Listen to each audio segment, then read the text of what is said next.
Bismillahirrahmanirrahim. Assalamualaikum warahmatullahi wabarakatuh. Perkenalkan, nama saya Hanifah. Saya jurusan Pendidikan Bahasa dan Sastra Indonesia.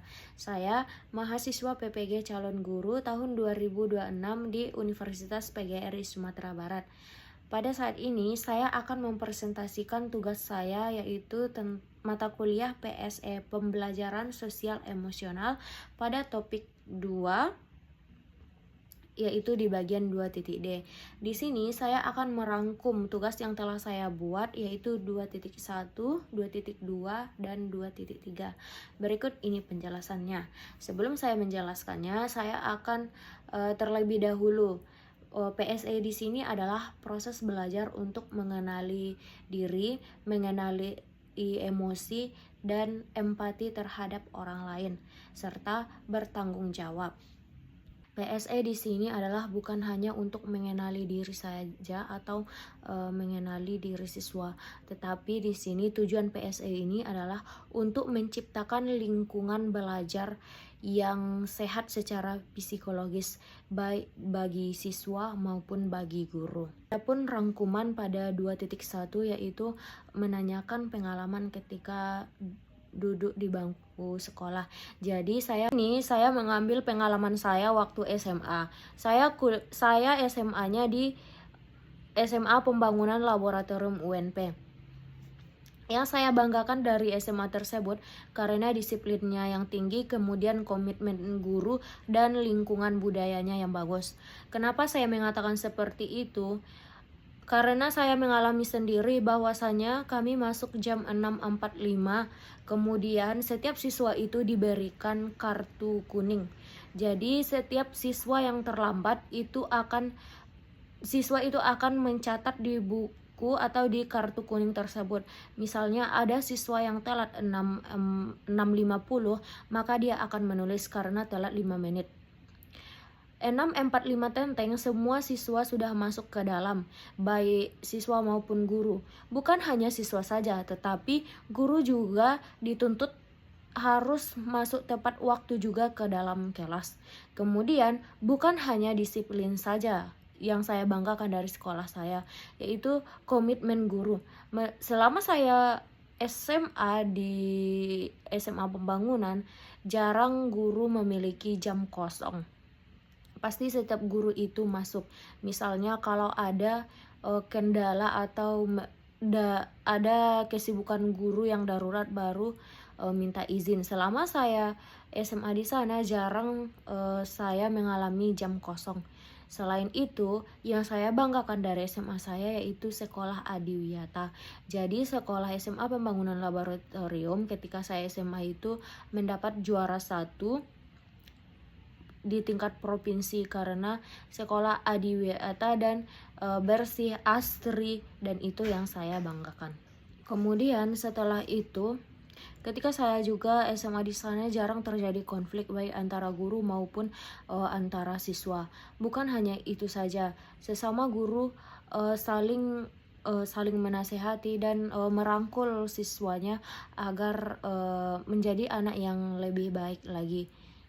Menurut saya, guru teladan memiliki peran yang sangat besar bagi sekolah agar lingkungannya yang kondusif maupun suportif. Contohnya, dengan guru yang hadir tepat waktu, tidak membeda-bedakan murid, sehingga siswa itu nanti akan terbuka. Guru di sini adalah sebagai role model, guru yang harus dicontoh oleh siswanya. Ketika guru masuk kelas tepat waktu, otomatis siswa juga akan menilai bagaimana peran guru tersebut dan bagaimana hal semestinya yang dilakukan oleh guru tersebut. Intinya, guru teladan di sini adalah kita mencontohkan yang baik-baik kepada siswa kita.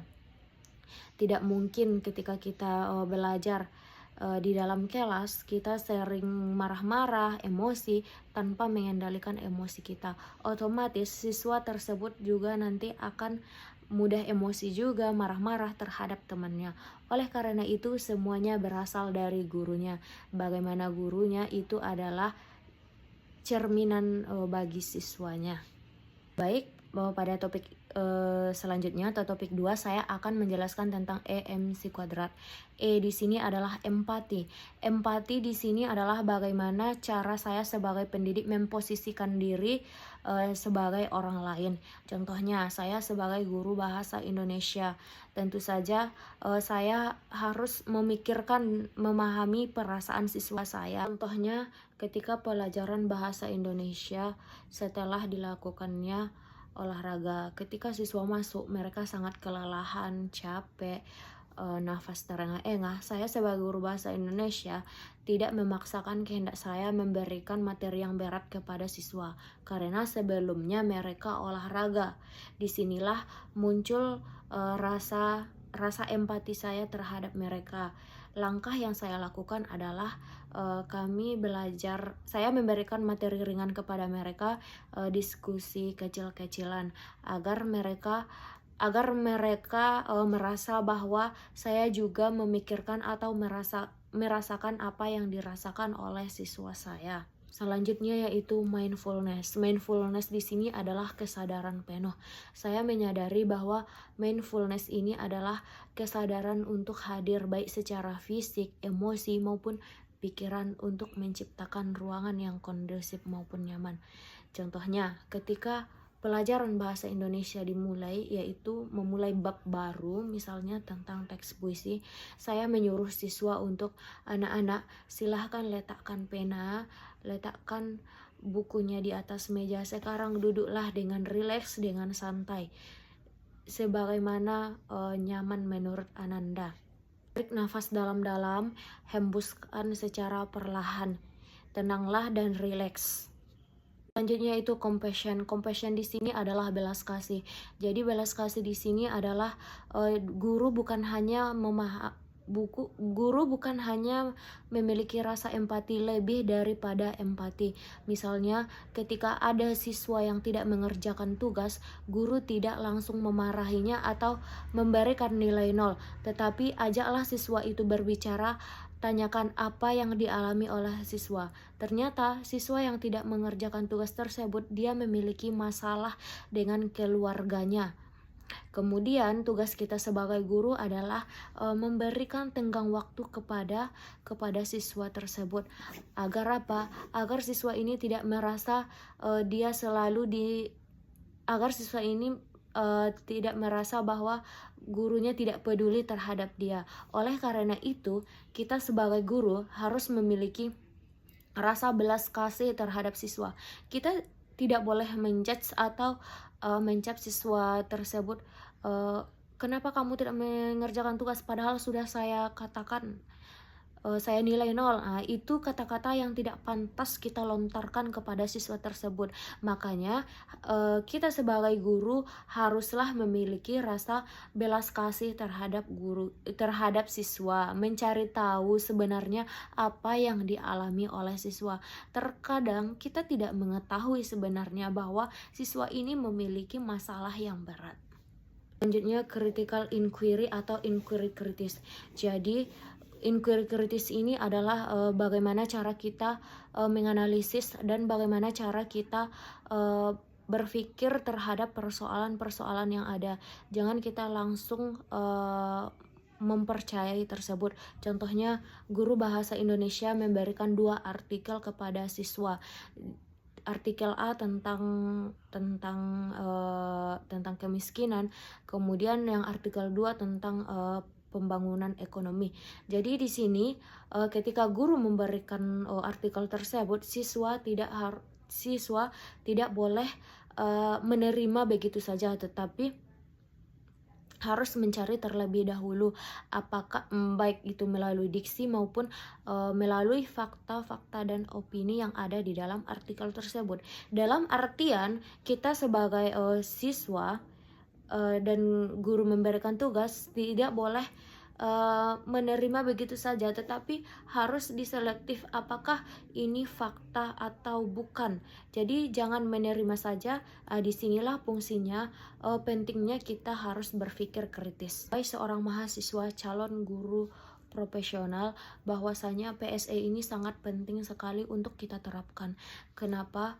Di PSE ini bukan hanya empati, tetapi bagaimana cara kita menciptakan lingkungan kelas yang kondusif dan suportif.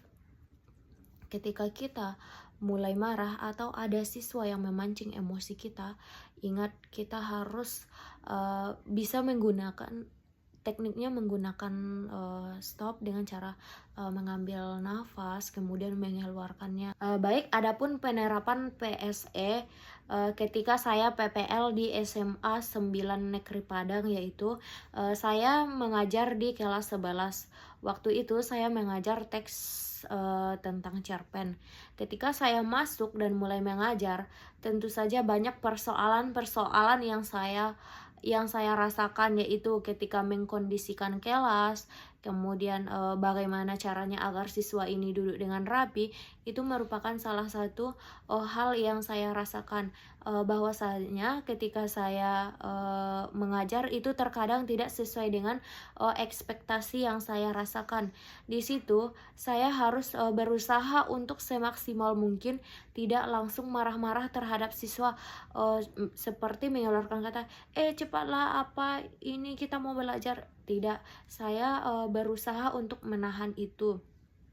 Saya mengatakan kepada mereka dengan tegas, ayo silahkan rapikan lagi tempat duduknya, pelajaran kita akan segera dimulai, seperti itu. Bukan hanya itu saja, ketika belajar saya menciptakan atau memberikan kesadaran diri terhadap siswa saya tersebut. Kesadaran diri di sini adalah saya menanyakan kepada siswa tersebut, sebenarnya tujuan kita sekolah ini untuk apa? Saya memberikan kata-kata tersebut di awal pembelajaran itu untuk menyadarkan siswa agar mereka tahu, oh saya datang ke sekolah ini untuk belajar, seperti itu. Jadi bagaimana cara di situ adalah saya menumbuhkan niat mereka dulu, menyadarkan mereka sebenarnya tujuan sekolah itu untuk apa. Selain saya memberikan kata-kata motivasi, saya juga memberikan menanyakan perasaan mereka, apa perasaan yang mereka alami saat itu, dan itu juga sangat penting sekali dalam proses pembelajaran. Namun ada juga hal-hal yang tidak terduga ketika proses belajar menganalisis unsur intrinsik maupun ekstrinsik. Saya sudah menjelaskan materi tersebut, tetapi ketika saya mengajarkan, mereka mengatakan paham bu, paham. Ketika diberikan latihan, ternyata sebagian dari siswa itu tidak mampu menjawab. Kemudian, ibu ini bagaimana ya ibu? Seperti itu. Lalu saya sebagai guru, saya tidak langsung marah-marah. Tadi udah ibu tanya, kalian sudah paham? Kalian jawab paham. Ini baru kalian bertanya-tanya. Tidak, saya selalu berusaha untuk lemah lembut kepada mereka dengan cara memberikan bantuan tersebut. Kemudian setelah itu juga saya menerapkan juga tentang teknik stop, yaitu tarik nafas dalam-dalam, kemudian keluarkan, ya tujuannya untuk menenangkan pikiran siswa agar mereka rileks dan menerima pelajaran tersebut. Lebih kurangnya itulah penerapan PSE yang saya terapkan di SMA 9. Kemudian penerapan yang lain yaitu tentang bertanggung jawab. Ketika saya memberikan tugas tentang meresensi sebuah cerpen, yaitu cerpen tersebut, siswa meresensi cerpen berdasarkan punya temannya. Di situ adanya rasa tanggung jawab yang dilakukan oleh siswa tersebut, karena dia nanti akan membaca cerpen temannya, kemudian meresensi apa kelebihan dan kelemahan yang dilakukan oleh siswa di dalam cerpen tersebut. Secara tidak sadar, secara tidak langsung, bahwasanya untuk meresensi cerpen ini siswa harus memiliki rasa tanggung jawab dan tidak boleh mengasal-ngasal atau menjelek-jelekkan karya temannya. Baik, adapun kesimpulan dari film yang saya tonton yaitu Laskar Pelangi tentang karakteristik guru sebagai guru teladan, yaitu yang pertama integritas dan ketulusan hati. Di dalam film tersebut bahwasanya Bu Mus ini mengajar bukan karena status sosial maupun finansial, tetapi karena panggilan hati, panggilan jiwa. Jadi Bu Mus ini mengajar memang dari hati real karena untuk mengabdi terhadap masyarakat pedalaman. Pun yang kedua yaitu karakter guru itu memiliki kesabaran dan daya tahan yang tinggi. Di dalam film tersebut, walaupun sekolah itu terancam untuk ditutup, kemudian fasilitas yang sangat minim, tetapi Bu Mus tidak pantang menyerah. Bu Mus berusaha untuk menciptakan keamanan dan kenyamanan bagi siswa yang berada di sana. Yang ketiga itu melihat dan mengembangkan pengetahuan dan kompetensi. Jadi di dalam film tersebut Bu Mus tidak membeda-bedakan siswanya, tidak membeda-bedakan siswa, latar belakang kemampuan siswanya. Ada yang pintar matematika, ada yang pintar di bidang seni, adapun pintar di bidang lainnya. Jadi di situ Bu Mus tidak membeda-bedakan siswa tersebut, tetapi Bu Mus mengayomi mereka dan memberikan yang terbaik untuk siswa di Bangka Belitung. Adapun kesimpulan atau pelajaran yang bisa kita ambil dari film Negeri Lima Menara adalah bahwasanya kesuksesan itu lahir dari kombinasi antara restu, pengorbanan orang tua, dan lingkungan belajar yang disiplin. Dari film tersebut adanya pengorbanan ayah dan ibunya Alif yang menyekolahkan dia di pondok pesantren, salah satunya di Jawa. Kemudian adapun kaitannya dengan PSE, pembelajaran sosial emosional, yang pertama yaitu kesadaran diri. Kesadaran di sini yaitu guru atau ustadznya sering mengatakan kepada mereka kata-kata manjada wajada. Barang siapa yang bersungguh-sungguh pasti ia akan mendapat. Tujuan ustadz tersebut mengatakan manjada wajada yaitu untuk menguatkan lagi atau mengokohkan hati para santri agar mereka betah dan belajar di sana.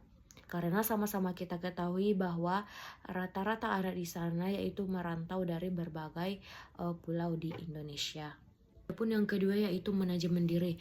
Manajemen diri di sini adalah yang berkaitan dengan kedisiplinan, tata tertib maupun aturan-aturan yang lainnya. Kaitannya dengan PSE tersebut agar santri di sana mampu sholat tepat waktu di masjid dan mengikuti aturan-aturan yang ada di pondok pesantren, kemudian mengerjakan tugas tepat waktu dan tidak melakukan hal-hal yang dilarang di pondok pesantren tersebut. Kemudian yang ketiga yaitu kesadaran sosial dan empati. Sama-sama kita ketahui bahwa di sana di pondok pesantren adanya siswa itu dari berbagai latar belakang kebudayaan, berbagai latar belakang bahasa. Kemudian kaitannya dengan PSE adalah agar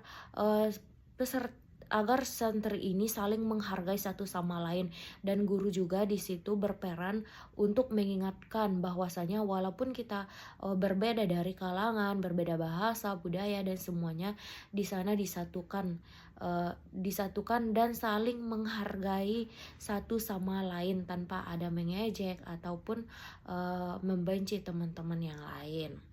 Kemudian yang terakhir yaitu adapun kesimpulan dari film yang saya tonton yaitu Sekolah Rimba, bahwasanya pendidikan itu tidak boleh seragam atau memaksakan budaya luar, tetapi pendidikan itu adalah sesuai dengan kebutuhan yang ada di masyarakat pedalaman.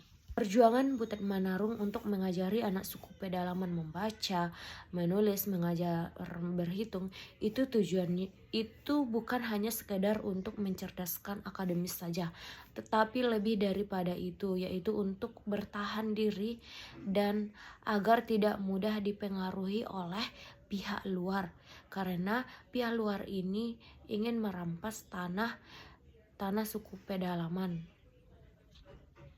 Kemudian adapun kaitannya dengan pembelajaran sosial emosional adalah kesadaran sosial dan empati. Bahwasanya Butet Manarung ini datang ke suku pedalaman bukan untuk menggurui, tetapi sebelumnya dia belajar budaya, bahasa agar dia nanti bisa diterima di sana. Kemudian adapun kaitannya dengan peserta didik, bahwasanya kesadaran sosial ini sangat penting sekali karena guru itu merupakan agen perubahan. Bahwasanya guru itu harus memiliki kesadaran yang tinggi terhadap peserta didiknya uh, yang yang datang atau yang lahir dari berbagai latar belakang budaya yang berbeda. Kemudian yang kedua itu kesadaran diri. Adapun perilaku guru, bahwasanya Butet Manarung ini menyadari bahwa metode konvensional atau keluar dari zona nyaman merupakan salah satu untuk menyesuaikan diri dengan uh, dengan dengan hidup di pedalaman anak rimba. Kemudian kaitannya dengan PSE, bahwasanya guru itu harus mengetahui dan mampu memenuhi kebutuhan peserta didik. Kemudian yang ketiga yaitu kesadaran sosial perilaku guru, bahwasanya butet ini ditolak oleh tetua adat atau kepala adat di sana. Kemudian dia juga mendapatkan penyakit malaria. Kemudian kaitannya dengan PSE adalah bahwa sebagai seorang guru kita harus mampu mengendalikan emosi kita dan kita harus berusaha semaksimal mungkin agar tidak mudah berkata-kata yang tidak sepantasnya. Intinya harus mampu mengendalikan emosi. Demikianlah hasil presentasi saya. Assalamualaikum warahmatullahi wabarakatuh.